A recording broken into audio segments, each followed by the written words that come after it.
Welcome to EPG Pathshala. Our today's module is Cellular Systems or Cellular Technologies. We all are very much familiar with these terms. Actually, we are living with this term every day. Now, let us consider that what is the rationale behind the development of this technology. For this, let us go long back in 1946 when the first mobile phone was invented. Now, how those phones used to work? There was a single high power transmitter which was used to cater all the subscribers in that particular area. Now, the problem was that the number of channels available with that high power transmitters were limited. So the capacity which could be handled by that transmitter was also limited. For example, in New York alone, there were 2000 subscribers for which only 12 channels were available. So the subscribers had to wait for more than 30 minutes to get the chance to make a call. To improvise this situation, Bell Labs conceived the idea of cellular systems. What was the idea? The idea was to replace the high power transmitters with more low power transmitters. The advantage of using low power transmitters was that the range of transmitters was only up to a certain range. So the channels allocated to those transmitters could be used for some another area, hence conceiving the idea of frequency reuse. So the spectral efficiency could be increased by using the available bandwidth. More and more subscribers could make the calls using those limited channels. So in this way, the cellular technology was conceived. So the concept is that divide a big geographical areas into a number of geographical areas which are handled by a low power antenna. So the frequencies allocated to that antenna can be reused after a certain distance. The name of those smaller units were given as cells, hence the name cellular technology, and the conventional radio phones were known as cell phones. So in this module, we will be discussing the cellular systems or the cellular technologies in detail. The topics which we will be covering are the discussion of the cellular architecture, that is the various entities include like cell, cluster, how frequency reuse is felicitated, what should be the shape and size of the cell, that is which is the most appropriate shape for a cell of the cellular system, what sizes are better in a cellular system, that is either the small cells are better or the large cells are better. So all these points we will be discussing in this module. So let us start with the cellular architecture. First look at what is a cell. A cell is a basic geographical unit of a cellular system. It comprises of a small area. Now that small area is not a physical area, it is a logical area which is formed when the power of the antenna is adjusted. So it is a small area which has a low power antenna installed in the form of a unit called as base station. Now there is also a very interesting theory behind that why it is known as a base station. So I leave it as an exercise for you, that find out why it is known as a base station. Now the location of base station can be at the center of the cell, or in some cases it is also at the periphery of the cell. Now the radiation of the antenna on the base station is expected to be isotropic in nature. Therefore, the cells which are formed should be circular in nature, and hence the expected location of the antenna should be at the center of the cell, right? So but in some situations we will be discussing later in this modules also that the base stations are at the periphery of the cell. So depending on whether the base station is at the center of the cell or whether it is on the periphery of the cells are known as center excited cells or edge excited cells. Center excited cells use omnidirectional antennas and the base station is at the center of the cell, whereas edge excited cells use directional antennas and the base station is at the periphery of the cell. The next entity or the next term is the footprint of the cell.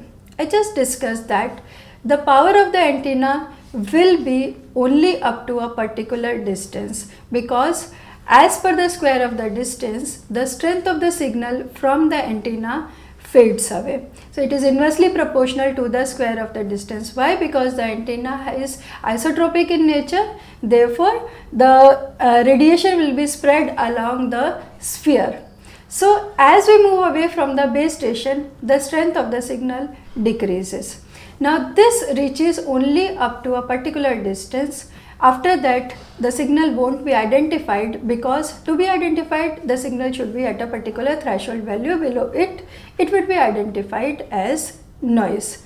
So that area up to which the transmission of the base station reaches is known as footprint of the cell. You can see in the figure also that the expected shape of the footprint of the cell is circular in nature, owing to the isotropic nature of the radiator. Now we said that the cellular systems were conceived with the idea of frequency reuse. Frequency reuse means that the same channels can be used or can be given to other cells which are at a sufficient distance from each other, because when they will be farther from each other and use the same frequency, the signals won't interfere, because the signals are too far to interfere with each other. Right? So how this frequency reused is implemented in cellular systems? For that, just look at the definition of a term which is known as cluster. What is a cluster? We said that the area is divided into geographical unit. Each unit is known as cell. So the neighboring cells are always allocated disjoint frequencies. Why? Obviously, so that the signals do not interfere with each other. Now suppose I have a group of these cells which are allocated disjoint frequencies. So I can say that there are 3 groups of cells, or there are 5 groups of cells, or there are 7 groups of cells to which I allocate disjoint frequencies, and then their signals won't interfere with each other. But then, am I happy with this type of organization? Not at all, because the number of users which would be transmitting without interference will also be confined with the number of disjoint cells. So what should be done? Again here the concept comes that the transmission of antenna reaches only to a particular distance. So what can I do is that I can give the same frequency to some other cell which is at a sufficient distance from each other. So the group of these cells which are having the disjoint frequencies or the non-overlapping frequencies is known as a cluster. And then I can repeat that cluster in a systematic way, in such a way that the 2 cells having the same frequency are far away from each other. So the size of this cluster, that is the number of cells which form the cluster, can be 3, 4, 7, 9, 12, 21 and so on. Now these are not arbitrary numbers, or just because someone felt that this should be the size of the cluster, so it is kept like this. It is not so. There is a particular approach why the size of the clusters is like this. We will just see. The common cluster sizes which are available in the various technologies are, like GSM uses cluster sizes as 3 and 4, CDMA uses cluster size as 1, frequency modulation, that is radio FM, uses cluster size as 7 or 9. Just see in the diagram, you can see that there are 4 clusters of different sizes. In the first, you can see that cluster size is equal to 3. So the 3 disjoint frequencies have been allocated, F1, F2, F3. You can also see that F1, which is being depicted in orange color, so there is some other cell also which is shown in orange color. Then again there is another cell which is shown in orange color, showing that I am able to reuse this frequency for other cell. You can also see that the cluster has been systematically repeated. Second example is when the cluster size is n equal to 4. The third example, when the cluster size is n equal to 7, and the fourth when the cluster size is n equal to 9. Now I am very sure that looking at these diagrams, something has clicked into your mind. What is that? What should be the appropriate cluster size? Like, are the small clusters more beneficial, or the large size clusters are more beneficial? Again, I am leaving this as an exercise for you, but I'll be answering this question in a short while for now. Now, these clusters can be used for frequency reused, and as I said that these clusters, if the number of cells in the cluster is C, then the frequency reuse factor is 1 by C. And the cells which are having the same frequencies after the repetition of cluster are known as co-channel cells. Just refer the diagram which is being shown to you. You can see that there is a cluster of size 7. Then the cells in this cluster are coded with different colors, which means that they are having different frequencies. Now the co-channel cells are having the same frequencies. You can see that there is a particular distance between these co-channel cells. It has been depicted by D. This distance is known as reuse distance. So I have just marked the reuse distance as the distance between the cells coded with same color, that is the co-channel cells. Now this distance will obviously depend on what is the size of the cluster, because I am repeating the clusters, right? So if the cluster size is small, when it is repeated, the distance between the co-channels will be less. When the cluster size is large, when I am repeating, the distance between the co-channel cells will be more. Now more the number of cells in the cluster, so more will be the distance between the co-channel cells. Again, you can refer to the diagram where I am showing you the clusters of different sizes and just compare the reuse distance for all these four. You can obviously see that when the cluster size is smallest, that is n equal to 3, the distance is smallest, and for n equal to 9, the distance is quite large. Now the question, I am giving you the answer for the question which I just asked, that is the small cluster size is beneficial or the large cluster size is beneficial? Actually the answer to this just lies in the explanation which I gave here, is that you just saw that when the cluster size is small, the reuse distance is small, and the cluster size is big, the reuse distance is large. So what does this reuse distance applies? The reuse distance is depicting that these two cells are having the same frequencies. So if the distance is less, the interference would be more, and if the distance is large, then the interference will be less. Why? Because now the cells are sufficient distance from each other. But again here I have from all the explanation which I have just given, you have understood that when I am repeating the clusters, I am allowing more and more subscribers, which means that when the number of clusters increases, the spectral efficiency also increases. That is, the more and more subscribers can be catered by the cellular systems. So more and more clusters means that the cluster size should be small, because the geographical area is fixed. So if the cluster size is small, I can have more and more clusters and can increase the capacity.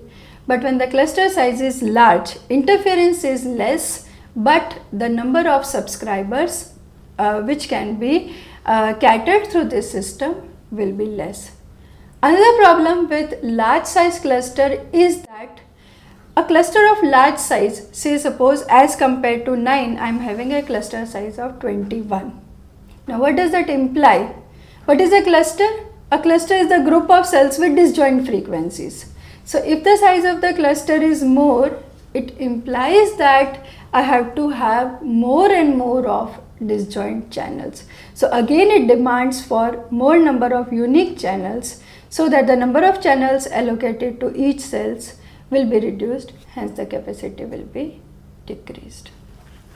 So what is the conclusion here for the cluster sizes? That a small cluster size the capacity would increase but interference would be more.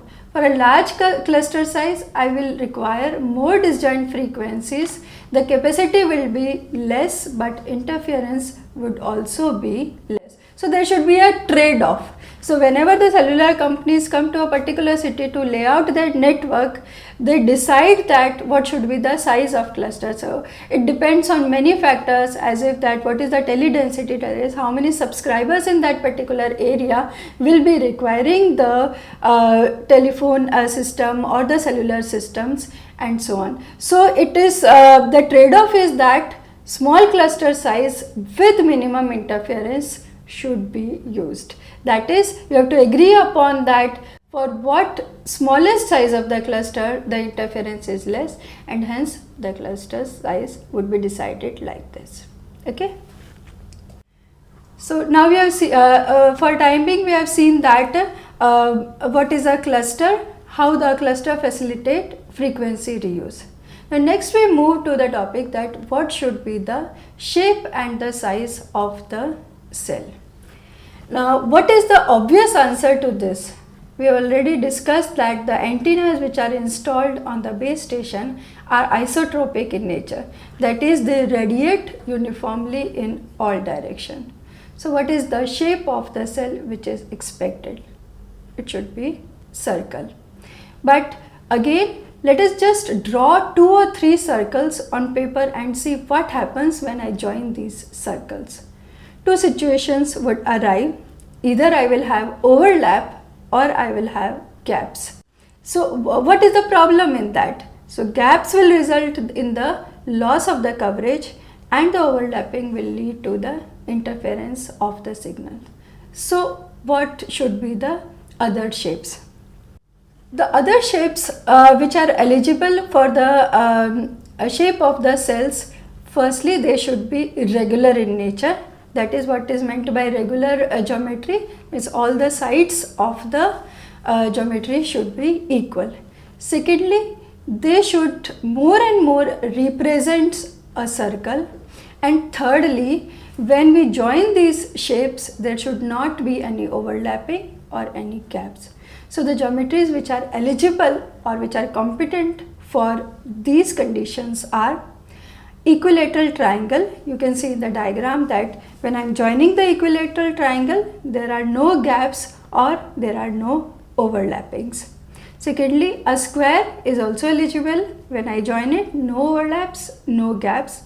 A regular hexagon, I am laying stress on regular hexagon because I have already said that the geometries should be regular in nature. So a regular hexagon also compete for that. So now among these 3, who should be more eligible? So we keep another criteria. What is that criteria?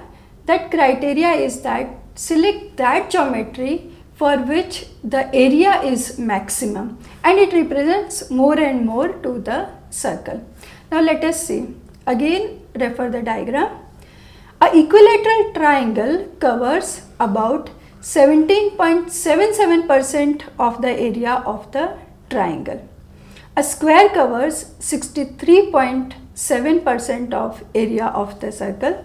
You can see that I have just enclosed a square within a circle and a triangle within a circle. You can obviously see that how much area of the circle they are covering. You can see that in hexagon 83% of the area is covered. So again the most eligible geometry is hexagon. The another advantage of hexagon is that if I find the distance between the center of the hexagon and the farthest point to the hexagon, it is maximum. What does that mean? You take an equilateral triangle, you take a square and you take a regular hexagon. You find the distance between the center of these geometries and the farthest point on these geometries. You will find that that distance is maximum in hexagon. That means that now the coverage of my cell would be maximum. So the hexagons are used as an ideal shape for the cell. But it is just a logical concept. In practice, no cell has got a perfect geometry. Cells are irregular in nature. They are neither hexagonal in shape nor they are non-overlapping. Actually, all the cells overlap. But for the mathematical purposes, for the calculations for laying out the cellular systems or the networks, the shape of the cells is considered to be hexagon. So we have discussed that what is the ideal geometry for the shape of the cell. Now we see that what should be the size of the cell. The size of the cell depends on what is the teledensity of a particular area, that is how many people are using the telecommunications technologies, and what is the topography of the area. The size of the cell are big in suburbs, whereas small in densely populated cities. What is the reason? The reason is obvious, because the small sizes cells will be large in number in a particular geographical area, hence they will be able to cater more and more subscribers, hence the capacity will increase. So wherever the subscribers are more, teledensity is more, the sizes are kept to be small and more in number, whereas in suburbs where the population is less, the cell sizes are big.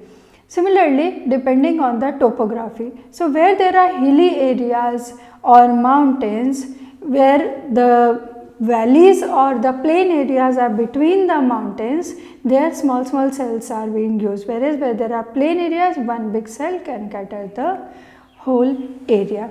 So depending on the size of the cell, the cells are divided into 5 categories: macro cell, micro cell, pico cell, selective cells and umbrella cell. And these are differentiated on the basis of their use and on the basis of their size. Macro cells are used for remote or sparsely populated areas. They cover an area of 10 km or more, and they are used mostly in the suburbs of the cities. Micro cells are used in densely populated area and their diameter is less than 10 kilometers. Pico cells as the name indicates, indicate that pico is for very small. So pico cell cover very small buildings or very small areas like a valley between mountains, a tunnel, a vehicle itself can form a cell where the coverage from the large cells is not possible. So they usually handle those areas where the coverage from large cells is not possible. Next are selective cells. Selective cells are used when the coverage required is not 360 degree, that is when 360 degree coverage is not required. So they are simply used to fill the gaps or holes in the coverage of a base station. Now suppose there is a large base station, it covers a large area and there are some places in that particular area where the coverage of that base station do not reach. So in that particular small area, the selective cells can be deployed and their transmission may not be 360 degree in nature. Umbrella cells are used to handle many micro cells. Like for an example, where a heavily used road, there is an area where there are lot of micro cells. Now if many people are crossing that and they go from one micro cell to another micro cell, lots of handovers would be required. So what is done is that all these micro cells are covered by one cell which is known as umbrella cell, and hence when people will move within this umbrella cell, no handover would be required. So let us see that what is the advantage or limitation of using small cells. The first obvious advantage, which we are again and again discussing till in this module, is higher capacity. Huge cells allow limited number of users because they will be small in number, whereas small cells can allow more users. with the help of space division, frequency reuse, frequency division and frequency hopping. Small cells means more cells means higher capacity. The next is they require low power transmitter and receiver. Now the question may arise that what is the problem of increasing the power of base station? Base station's power can be easily adjusted. The answer is that yes, a base station can easily transmit high power so that the coverage area can be increased. But the first problem is that it will have ill effects on the people surrounding it. The second problem is that the mobile device cannot do the same. They cannot afford to have a high power as base station so that their transmission can reach the base station on uplink. Power is a critical resource for mobile stations. Therefore, small cells which require only low power transmitter are more useful because the small cells require low power, hence they are better. Thirdly, the interference is reduced. Small cells means small distance, hence less the interference. The fourth and a very important advantage of small cell is the robustness because the small cells offers a decentralized system. That is, if there is a one base station over a large area, then if that base station shuts down, it will influence many people who it is providing the service to. But in the case of small cell, if that area is covered by a number of small cells and if one cell or one base station of that cell fails, then other area will still be working and it will affect only a particular area. Hence the small cells offers a decentralized system. But there are also limitations of having small cell. First is small cells means more number of cells means more number of base stations and a large infrastructure will be required and a complex infrastructure to connect these base stations is also required because all these base stations are connected by a centralized system. Second thing is that frequent handovers would be required. To provide uninterrupted services in the form of cells, proper handovers are required. What is an handover? That is when a vehicle or a device moves from one cell area to another cell area, the transmission or the channel allocated to it from the previous base station should be released and the new channel should be allocated. That means it should be disconnected from the old base station and connected to the new base station so as to provide the seamless connectivity. This is known as handover. So if the cell sizes are small, more and more handovers will be required and the situation will be worst if the speed of movement of the device is more. The third disadvantage is frequency planning because smaller the cell, distribution of frequencies have to be done carefully to avoid the interference, at the same time keeping in mind the scarcity of frequencies. So we have seen that on what factor the size of the cell depend and whether small cells are beneficial or large cells are beneficial. In this module we have seen that what is the motivation behind the development of cellular technologies. We have discussed cellular architecture in the terms of what is a cell, what types of cell are there, that is the center excited cell and the edge excited cells, what is meant by footprint of the cell, what should be the shape and size of the cell. We have concluded that the shape is hexagonal in nature and the sizes should be such that the capacity is increased whereas the interference is minimum. We have also seen that what is a cluster and what is the reason of having the cluster sizes as 3, 5, 7, 9 and so on. What are adjacent cells? That is, adjacent cells are assigned the disjoint frequencies. What are co-channel cells? Co-channel cells are those cells which are assigned the same frequencies so that the interference is minimum. What is the distance between the co-channel cells?